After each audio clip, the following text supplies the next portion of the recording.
Gun control! Let's talk about it. I grew up in New York, and here we are just not used to having guns anywhere, except police officers, security guards, people who are supposed to have guns because of the law. They carry them, and that's it. No normal citizens have guns, and that's just the way it is. So since we don't see guns all the time, the only time we really do see them is in the movies and on TV, and the only reason they're ever used in the movies and in TV is to kill someone. So our entire perception of what guns are is just constantly going out, causing havoc, and killing people. That's how it seems in New York when we don't have anything else to base our views of guns on. We don't carry guns. We have this idea in our heads that a fair fight is a fist fight between two people. If you need to beat someone up, you punch them in the face, you knock them out. And basically you're cheating if you use a gun. Now in Alabama, it's different. I went to Alabama 6 months ago, and I learned that I was the only person there who'd never shot a gun, pretty much in the entire state. So it's not even only guys in Alabama who shoot guns. People, girls and guys, grow up knowing how to use guns. They grow up around guns. Dads take their daughters and sons hunting. So I was the only one of anyone I've met in Alabama, from Alabama, who hasn't shot a gun. And I was scared to be around guns when I first saw them. One of my best friends in Alabama had guns. And at first I couldn't be in the same room with them because I just had this idea in my head that guns just kill people. And I didn't know. Maybe they go off randomly. Maybe if you drop one, it shoots. I had no idea because I've never had access to them.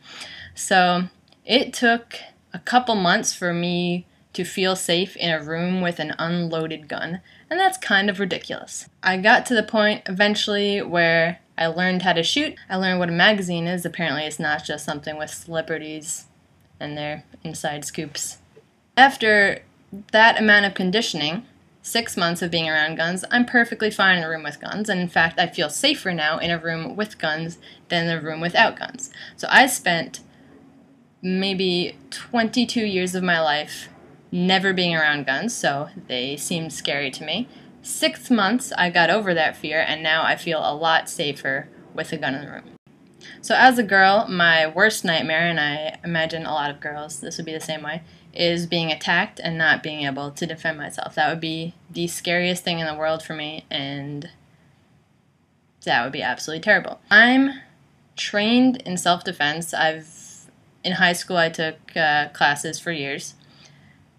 But I still would have no chance against someone with a gun. I can't punch a gun and win against a gun. It's not going to happen. It doesn't make any sense. So it would be extremely helpful and make me feel a lot better if I was allowed to carry a concealed gun with me at all times. And I would do that and I would feel safe because as long as I was educated in how to use it, which that's a valid requirement to have people who buy guns know how to use them, I feel safe with that.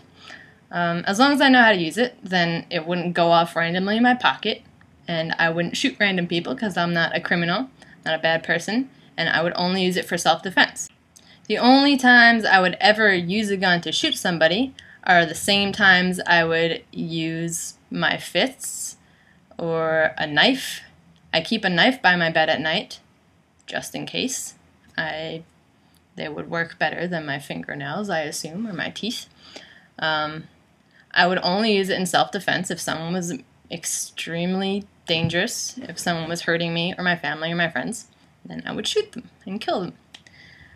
But I would never go around and shoot random people. Guns, just like knives and pepper spray, are for self-defense. Now, if in gun control what you're trying to do is prevent criminals from getting their hands on guns, let's look at it this way. If you were a criminal, you are a criminal because you disobey the law. So creating a law is not going to stop the criminal from getting a gun. He disobeys the law, so he's still going to get it illegally. Imagine that, a criminal breaking the law. So what gun control would essentially do is make it difficult for citizens who would like to defend themselves, like me, from getting a gun, while not affecting how criminals can do it, because regardless of what the law is, they don't obey the law, so it doesn't matter to them. So all gun control laws are doing are affecting how people who actually would use guns for good reasons, it's making it more difficult for them. If they're going to be dangerous, they already have access to dangerous things. They already have knives, and they can make homemade explosives. They can just beat people up. And what you're doing with gun control is taking away a self-defense weapon to protect yourself against these things. So when I was in Alabama, my friend took me to a gun store, and that was my first time in a gun store. And I was a little nervous because I've never been around that many guns at one time. It was just kind of scary. But there was nothing to be scared of. I went there a few times afterwards too, and I got used to it, and it doesn't scare me anymore. But what he told me to calm me down was nobody would ever rob a gun store or try to shoot somebody in a gun store. Because imagine that a criminal walks into a gun store and pulls out a gun. There would be 10 people immediately pulling out their guns, aiming their gun at that guy until he put his gun down. So a crime would be much easier to stop in a gun store because people have guns. So I just felt I should share that because I've had both points of view. I've had the point of view where I think gun control should be stricter because guns scared me and I didn't think they could be all that useful. And I was like that my entire life. And then only a couple months in Alabama, I keep saying 6 months, but it actually took a lot less than that for me to change my mind about guns. And now I think they're awesome, and I want to buy a gun, so I will be working on saving up for one. And then I'll be able to defend myself, which hopefully I'll never need to, but it's always good.